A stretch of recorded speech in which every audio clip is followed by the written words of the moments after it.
I can't stand the band app. There are too many notifications, and when I do make the effort to use it, I can't even find what I'm looking for. Do you suffer from too many notifications from the band app? I don't even know how to use this. Do I have to use it? You know your director posted something important. You know you need to find it for your kid, but where? I hate this. Can't you just email me? We're here to help you.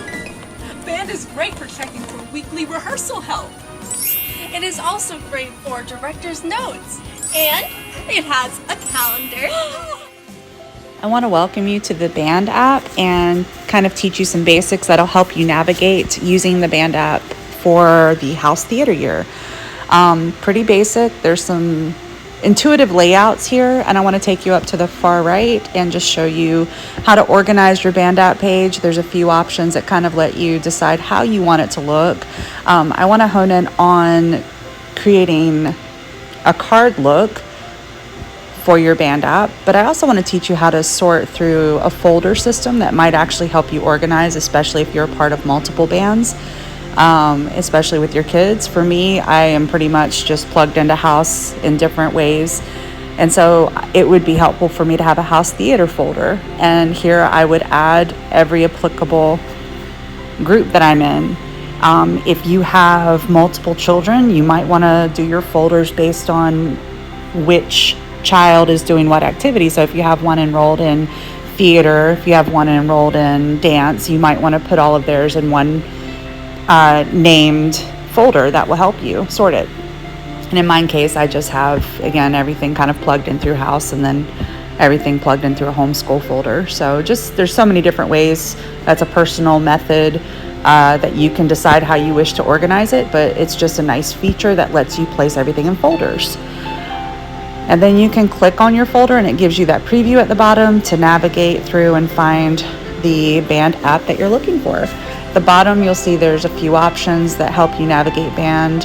There's your profile that you can click on. You can click on your name, update your photo, and this way, no matter which band that you're in whichever one you're dipping in and out of, it's consistent across the board. You can customize that within each band, which is a nice feature, but the main aspect of this will help you just have one basic name and one basic picture that will tie into every band app that you use. So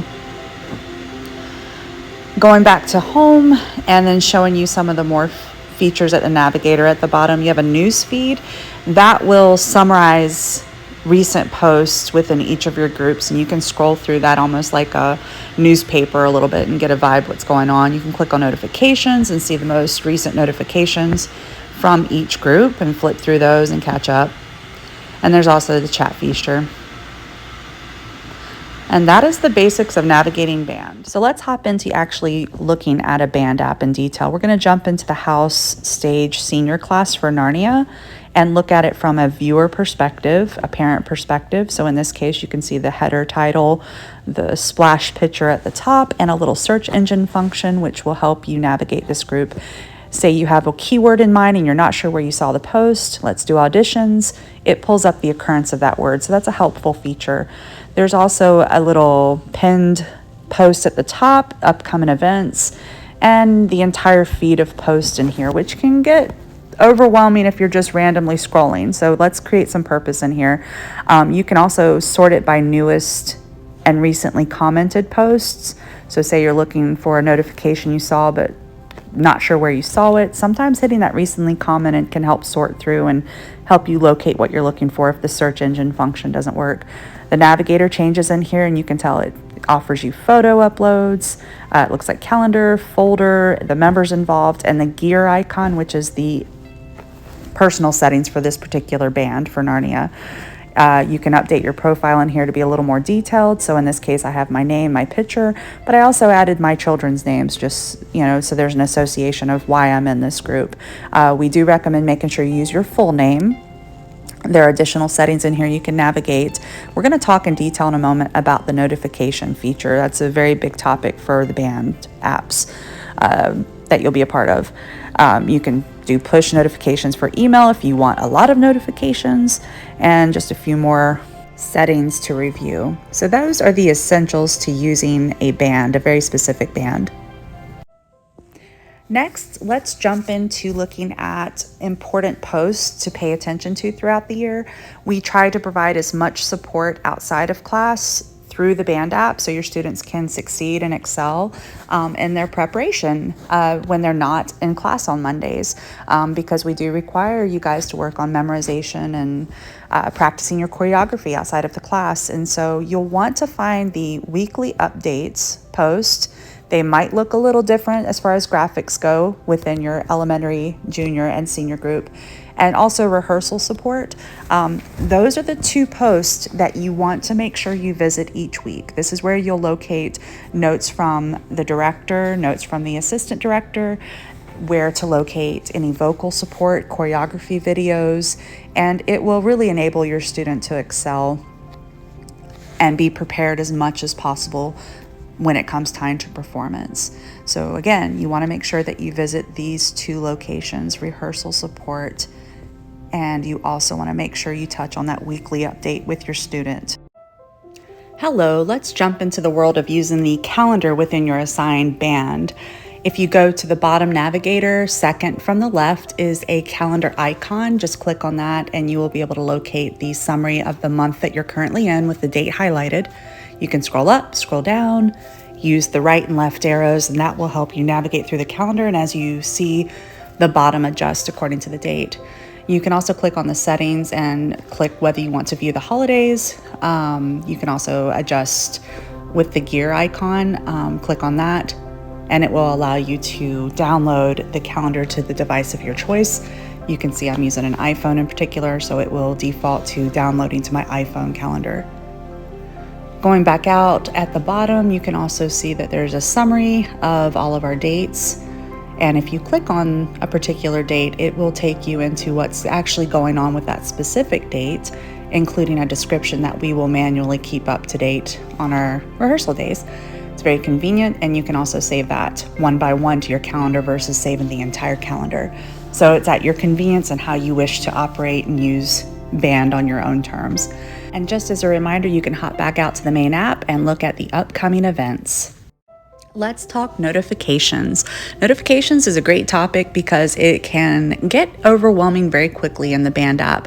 You have full control over how you receive notifications. You can leave it in the default setting, which is all notifications. You can turn off your notifications. You can keep them on and customize each one to whether you receive all notifications, only posts by admin, or if you're tagged in specific posts. It's a very convenient feature that helps you control how band arrives to your push notifications. You can navigate through each of the options as far as events, as far as the albums, as far as live video content. It's really a choose your own adventure option within the band app. Some people prefer to be notified of everything. They're very into the social media design and they're very good about managing multiple notifications. And many, like me, prefer to manage how they arrive and prefer tags only. So you can definitely navigate through the different options. You can choose to have them emailed to you. I personally, at one point last year, felt it was better just to deal with actually my notifications off. And I made it very intentional to go into the band app and check with a purpose. And I would check it multiple times a week just to ensure I didn't miss anything. One more feature about notifications that it is important to learn is going back to your home page for the band app where all of your groups will be and going to your main settings. And you can actually go into that little settings icon and manage your overall notifications. You can snooze the hours in which you receive notifications for band app. So if you prefer to keep a certain amount of notifications on, you can tell the band app, I only want it for this time and this time, or you can actually have it turned off for a certain amount of time. So make sure you make band work for you. So for some closing tips on using the band app, let's just revisit the senior group one last time. You may notice that within some of the threads, there are already some comments and we love the activity. Throughout the year, we will keep those comments clean just so we can reduce some of the clutter and some dated information. as the year progresses. So that way we're not having to sift through a lot of comments. Also, it's worth noting that when you upload photos, be sure to use the album on the bottom left. If you place a photo in a comment, and that comment's deleted, the photo's deleted. And we want to keep our memories. Band is here to help you!